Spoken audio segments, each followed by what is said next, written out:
Et bienvenue dans la chaîne Mathématiques Sciences. Aujourd'hui, je vais présenter et expliquer une nouvelle vidéo. Cette vidéo tout simplement en physique-chimie sur le thème numéro 3, ondes des signaux.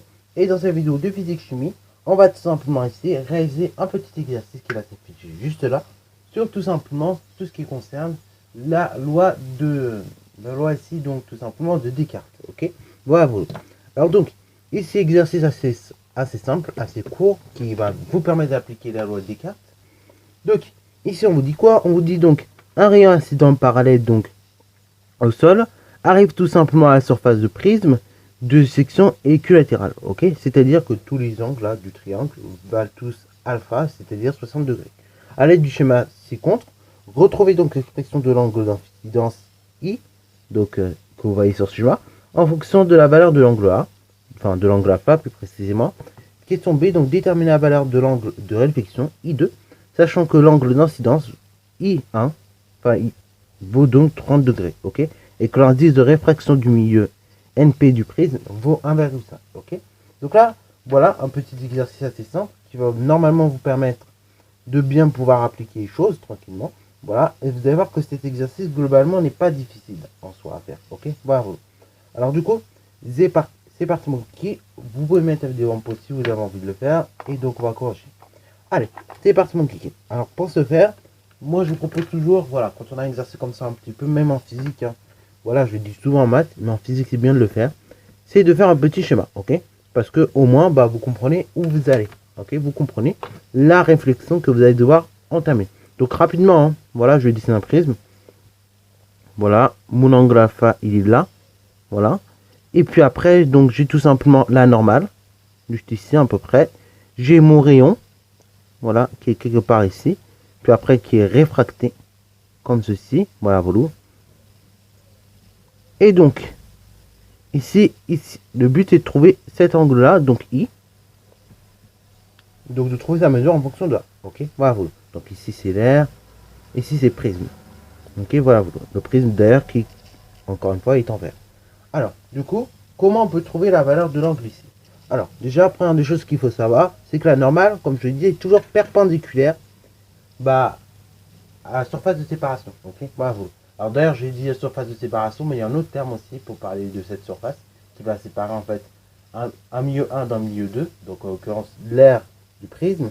On appelle ça aussi le dipôtre, ok, bravo. Donc c'est aussi intéressant à connaître comme terme parce qu'il y a certains profs également qui l'empruntent, ok, bravo. Ils disent pas surface de séparation comme je l'ai fait, mais ils parlent de dipôtre, ok. Donc le dipôtre que vous voyez là, et bien la normale à ce dipôtre ou bien à cette surface de séparation est toujours perpendiculaire, ok, bravo, au dipôtre. Alors, du coup, très important de le savoir. Ça, c'est la première des choses. Deuxième des choses, vous voyez, le rayon, on a dit qu'il circulait toujours parallèlement. Ok, il est toujours parallèle. Il est toujours homogène rectiligne. Donc, là, s'il est homogène rectiligne, ce rayon, ça veut dire qu'on va compter cet angle-là, que je vais nommer donc alpha prime, il est égal à alpha. Puisque, tout simplement, là, mon rayon, il est parallèle au prisme, à la base du prisme. Ok, qui est posé donc sur un sol en l'occurrence. Et après donc, deuxièmement, on sait que tout simplement, en fin de compte, la normale elle est perpendiculaire à la surface de séparation, donc perpendiculaire dans ce sens-là, mais perpendiculaire également dans ce sens-là. Donc du coup, une fois qu'on a trouvé ça, on trouve ça juste par une petite addition. Ainsi, de quoi on va tout simplement noter tout ce que je viens de dire. Donc on sait que tout simplement la chose suivante, ok, voilà, voilà. On sait que l'angle alpha et alpha prime, donc là je vais vous donner le nom exact de comment ils sont ces deux angles là, ils sont alternes internes, ok, bravo, donc ils sont alternes internes. De plus, justement, or il va se passer la chose suivante, or le rayon, donc ici le rayon il a un nom, c'est le rayon donc ici incident, or le rayon incident est parallèle à la base du prisme, ok, voilà, voilà. Par conséquent, ou donc, comme vous voulez, il va se passer la chose suivante, ok. Il va se passer que tout simplement alpha égale alpha prime, qui veut dire 60 degrés. Ok, jusque là on est d'accord. Deuxième chose, ça c'est pour trouver l'angle alpha prime. Mais non, on veut trouver I. Ok, et bah I, vous êtes bien d'accord? On sait également la chose suivante. On sait que I plus alpha prime, c'est égal 90 degrés. Or, il se passe la chose suivante. Alpha prime égale alpha. Par conséquent, ou en conséquence, comme vous voulez, et bah, il se passe la chose suivante. Vous avez donc I plus alpha qui est égal à 90 degrés. Donc, si vous voulez déterminer alpha, alpha, ce sera tout simplement 90 degrés moins I. Ok, bravo. Et donc, si on devait le calculer, ok, bravo, et bah, on trouverait 30 degrés. Ok, bravo. Donc, on peut faire le calcul ensemble. Hein. Bravo. Et donc, 90 moins I, ce qui équivaut dans ce cas-là à alpha qui est égal à 90 moins 60. Ok, puisque alpha, il fait tout simplement, et bah, on a dit il faisait 60 degrés. Ok, bravo. Et donc 90 moins 60, ça fait bien 30 degrés. Ok, bravo. Alors pareil, faites bien gaffe, ici c'est I, et donc là c'est alpha que vous avez. Hein, puisque le 60 que je vais remplacer, c'est correspond à l'angle alpha. Voilà. Alors, question B, maintenant à présent, qui là n'est pas très compliqué à traiter normalement. Là, on nous dit la chose suivante. Donc on va la relire tranquillement, cette question B. On dit de déterminer la valeur de l'angle de réfraction. Donc I2, alors I2 je vais le renoter, il est noté juste là. En sachant que l'angle d'incidence IA, alors c'est celui qu'on a calculé en fait hein, précédemment, et bah il vaut 30 degrés, ok, bravo, et que l'indice de réfraction du prisme vaut 1,5, ok, bravo. Alors, du coup, là pareil, également petite précision que je ne vous ai pas donnée, l'indice de l'air, on a dit que c'est 1, ok, bravo. Donc je vous donne, comme ça moi c'est clair, donc l'indice de l'air de réfraction c'est 1, tandis que l'indice de réfraction du prisme c'est 1,5.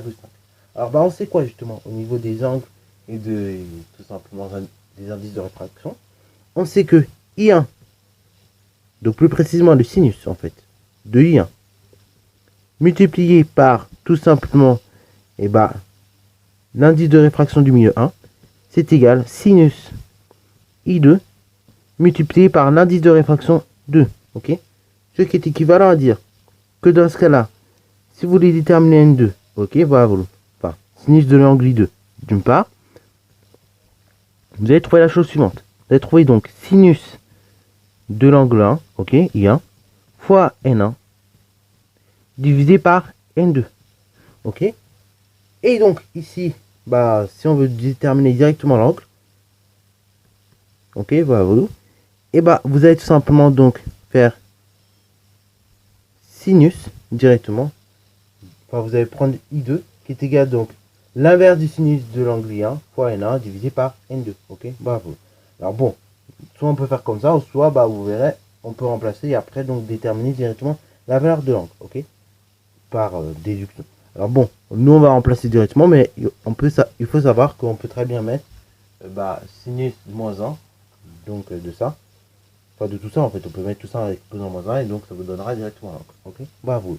Alors bon, du coup ça donne sinus de l'angle I2, donc l'angle I2, et bah justement on connaît pas, bravo, qui est égal à la chose suivante. Sinus de l'angle 1. Donc, l'angle 1, on l'a déterminé, c'est 30. Donc, sinus de 30 fois N1. Donc, N1, il fait 1. Divisé par N2, donc on a dit 1,5. Donc, on va effectuer le calcul pour avoir le sinus d'une part de l'angle 2. Et après, une fois qu'on aura sinus de l'angle 2, et ben on verra tout simplement la valeur de l'angle. Ok, donc, on fait sinus 30. Donc, on fait sinus 30 divisé par 1,5 et vous trouvez environ 0,3. Bon, ça, c'est pour sinus.